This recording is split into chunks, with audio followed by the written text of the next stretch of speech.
संतोष देशमुख हत्या प्रकरणातील मुख्य सूत्रधार तसंच प्रमुख आरोपीपैकी एक आरोपी असलेला वाल्मिक कराड हा अटकेपूर्वी राजकीय वरदहस्तामुळे बीड जिल्ह्यामध्ये दहशत गाजवत होता। हाच दहशत गाजवणारा गुंडांचा आका सध्या जेलमध्ये आपली सत्ता गाजवत असल्याचा सवाल उपस्थित केला जात आहे।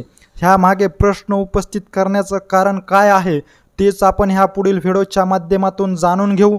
तर नमस्कार मंडळी, तुम्हा सर्वांचे गावगाडा ह्या लोकप्रिय चॅनलवर स्वागत आहे। मस्साजोगचे सरपंच संतोष देशमुख यांच्या हत्या प्रकरणातील मुख्य सूत्रधार ह्याच बरोबर प्रमुख आरोपीपैकी एक आरोपी असलेला वाल्मिक कराड हा सध्या बीड जिल्हा मध्यवर्ती कारागृहामध्ये अटक असून त्या ठिकाणी वाल्मिक कराड यांना स्पेशल ट्रीटमेंट दिली जात असल्याचा गंभीर आरोप सत्ताधारी भाजपचे आमदार सुरेश धस यांनी केलेला आहे। सुरेश धस हे प्रसारमाध्यमांशी बोलताना म्हणाले आहे की वाल्मिक कराड यांना बीड जिल्हा मध्यवर्ती कारागृहामध्ये स्पेशल ट्रीटमेंट दिली जात आहे। ह्याचबरोबर त्यांना बोलण्यासाठी स्पेशल फोन असून त्या स्पेशल फोनवरून परळीच्या एका स्पेशल फोनवर त्यांचं नेहमी संभाषण होत असल्याचा गंभीर आरोप त्यांनी ह्यावेळी केलेला आहे।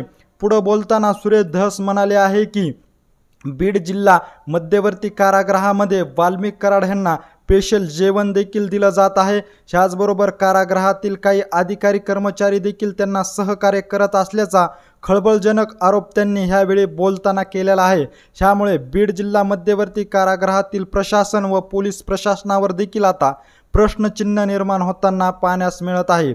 वाल्मिक कराड हे सध्या जेलमध्ये असून देखील आपले सूत्र जेलमध्ये बसून हलवत असल्याचे ह्या घटनेतून आता पाहण्यास मिळत आहे। संतोष देशमुख हत्या प्रकरणातील मुख्य सूत्रधार म्हणून वाल्मिक कराड हे अटक असून ते सध्या बीड जिल्ह्यातील मध्यवर्ती कारागृहामध्ये आहेत।